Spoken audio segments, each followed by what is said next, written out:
required in order to compete in a final. And that, when I say that, that's surprising to say that about a team with the history and the weight of history that Real Madrid has. And now they're going to have to watch Barcelona lift that trophy. Let's get it out to our commentators of Rob Palmer and Steve McManaman for the trophy ceremony. Well, the dignitaries waiting to join the party. Stony face Florentino Perez. President Laporta trying not to show his emotion there, but he will be delighted inside. Barcelona forming a guard of honour for Real Madrid. Nobody wants a loser's medal, Steve. No, absolutely they don't. And that's what drives you forward. You know, Barcelona had this last year. It's driven them forwards. And they've got, you know, as the boys were saying, they've got one over on Real Madrid. Real Madrid have to come up with something different to try and beat this Barcelona team, because they can score at will. And it's up to Madrid now to sit and suffer and watch Barcelona as they lift the trophy. They were the better team. They've been the better team against Madrid in numerous visits, recent visits. They thoroughly deserve to win today. I mean, I don't know about that, but they thoroughly deserve to win today, and they deserve to lift the trophy. Please don't let him get a trophy with those sunglasses on, please. It'd almost be as bad as wearing a white suit for a cup final, Steve, wouldn't it? No. Please don't disrespect everybody by wearing them. But yet they deserve to win it. They were the better side, and it will give them confidence, and it will help them moving forward. And Hansi Flick to lift the first trophy. Well, it is a young team in the making. The Porter's coaching staff have had to use their imagination. They've had to dip into La Masia.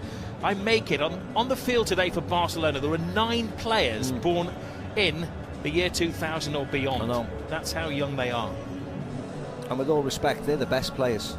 The Pedris, the Gavis, who've had injuries, of course, the Lamine Yamals, I mean, superstars worth an absolute fortune, thankfully, for Barcelona, that will keep them afloat and help them move along. But this is the first part of it. Winning a trophy against your greatest rivals is important. Sends shockwaves against Spain. You come home, Atletico Madrid are top, and it's something for these two teams here to fight against. They have to go after Atletico now. For a lot of these youngsters, it's going to be the first time that they've lifted this trophy, and it's a wonderful thing for them. But here's the reflection. What has been a topsy-turvy first half of the season. Started sensationally for Barcelona, but a reality check over the last month or so. Doing well in Europe, in the Copa del Rey this week. Still in the hunt in La Liga as we enter the second half of the season, and they're about to take their first trophy.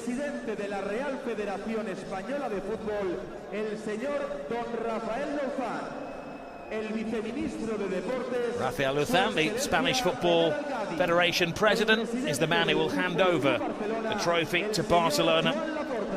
For the 15th occasion, they've won it on 2 more occasions more than Real Madrid. Didn't look that way, did it, after 5 minutes when Mbappe scored that goal.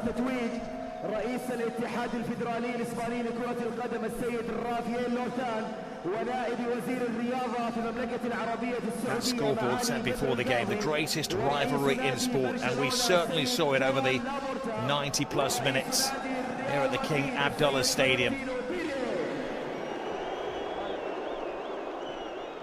There's a unity these days between Barcelona and Real Madrid. They have shared interests. And this is an age-old rivalry. The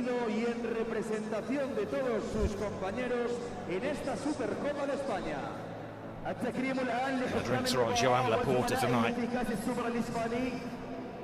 Árbitro del partido Jesús Gil Manzano. Árbitro VAR Javier Iglesias Villanueva. Well, this will be agonising for the Real Madrid players. They'll just want to get back in the changing room, pack their cases, head back home to start the second half of the season, prepare for Las Palmas next weekend and Celta in the round of 16 in the Copa del Rey. And the Barcelona players, that they're not allowed to these days, will want to party all night in Saudi.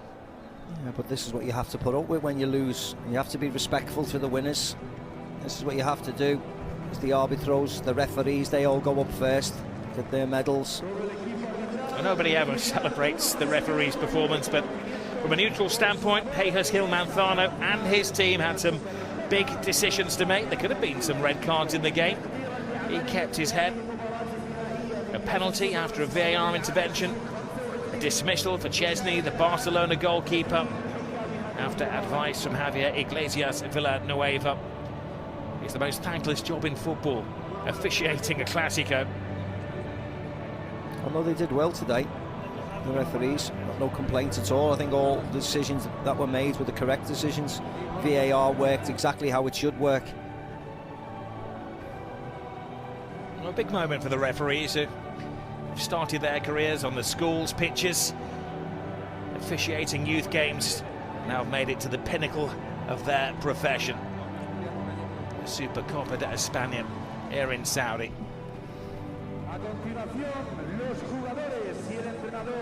Teams of officials get bigger as well. He used to be a referee and a couple of linos. I know. These days they have to bring reserves as well. Maybe the supporters out there won't agree, but it was a job well done. Yes, it was. By Jesus Gil Manzano and his team. This is an agonising walk for the Real Madrid players. You have a Hall of Fame. This effectively is a walk of shame if you're a Real Madrid supporter. They knuckled down in the second half. They made a task of it for Barcelona. 5-1 down, remember, at 1 point after Rafinha scored 3 minutes into the second half. He's got 27 majors in his coaching career, Carlo Ancelotti. He tends not to remember the losing finals. Oh, you don't remember the losing finals. And the medals that get put around your neck are quickly taken off the neck because, as you said, second is nowhere, runners-up is nothing. In football, you either win or you lose. It's as simple as that. Well, they've lost top spot in La Liga today to Atletico Madrid. They have a lot of work to do as well in the Champions League. In the remaining games against Salzburg and Brest, they've won 3 and lost 3 in the top European competition. And a big reality check for Real today. They've been brushing opponents apart in recent weeks. They had won 7 of the previous 8 games. But Barcelona played to their inadequacies in defence and flushed them aside. What did you do with your losers' medals? I don't know, is the answer. Didn't have many, I guess. I had a couple, actually. But still, they're certainly not pride of place, I tell you that. They're not out for show. They're in a drawer somewhere because they don't mean anything. Well, as always, when Real Madrid lose a game, there will be an inquest back in the capital. Do they go out and try to sign a couple of players, certainly needing a defender and a right back in the near future to take them back to their previous levels?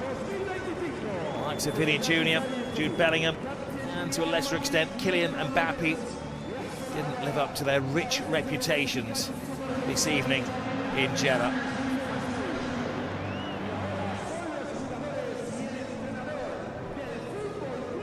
Well, the Hansi Flick has really turned this club around. His hands tied financially, unable to sign players. It's come down to his coaching abilities, his motivational abilities, his cool head to turn a crisis club around. And it is quite remarkable, with everything that he has faced in the opening 6 or 7 months of his tenure, that he wins his first major as the Barca coach. Yeah, I'm very, very pleased for Hansi Flick. I spoke to him after the first game of the season when they were away against Valencia and Mestalla. I really like him. Really likeable manager, plays the right way. So the fact that he's won his first trophy is brilliant for him. And there's Dani Olmo, who's been at the centre of the headlines for non-footballing reasons this week. He's got a medal. The question is, does he have a future at Barcelona? Can they get through the political minefield that they have to face between now and the end of the transfer window? And those are the youngsters who've been on the bench that didn't get a game today, and there's better to come as well from Barcelona. I mean, that is great, isn't it? Seeing all the youngsters pick up medals, all in the squad. Pau Victorio alongside Danny Olmo wasn't registered, he's back on the bench, so he gets one. Hector Fort, I mean, there's a list of them all coming through the ranks. Big day, wasn't it, for Wojciech Szczesny, who got his third call, made some great saves, and then was dismissed. And then an unexpected call for that man, Iñaki Peña, who also had a big save to make. He's going to be back as the #1 keeper if he gets to the meetings on time and doesn't upset the coach. And yet another trophy for the great Robert Lewandowski, man who scored the goal that put Barcelona ahead in the 37th minute. Here's Andreas Christensen, who's missed the first half of the season, but will be back soon. And Ter Stegen has made the journey as well. Of course, the Barcelona #1 keeper is out for the season. The whole of the squad has made the journey to Jeddah.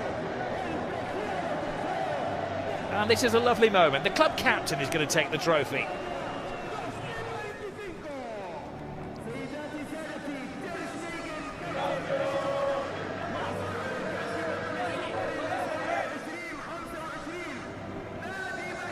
FC Barcelona, Super Cup champions 2025. There's a major trophy for when they open up the new Camp Nou. Is it a big competition? I think those pictures tell the story of the celebrations of the young Barcelona team. It's a huge competition for everybody concerned, and you see rightly the celebrations going on. It's an important competition for the Spanish team to win, and Barcelona are the worthy winners. Very, very good performance this evening, totally deserved. Well, what does the second half of the season hold? Doing well in Europe, still in the mix in La Liga. They've had a fallow spell in December, but each player wants to see their reflection in the trophy. And as you say, Steve, for many of them, it's their first major. It's the first trophy, it's their best trophy, and there's lots more to come if they keep on playing to the promise that they're showing. Some unbelievable players on show, and as I said, well deserved, and more to come for them all. Well, thanks, Steve. A game that had everything: dismissals, 7 goals, penalties, wondrous goals as well. But Barcelona are the champions. Let's head back to the FC studios.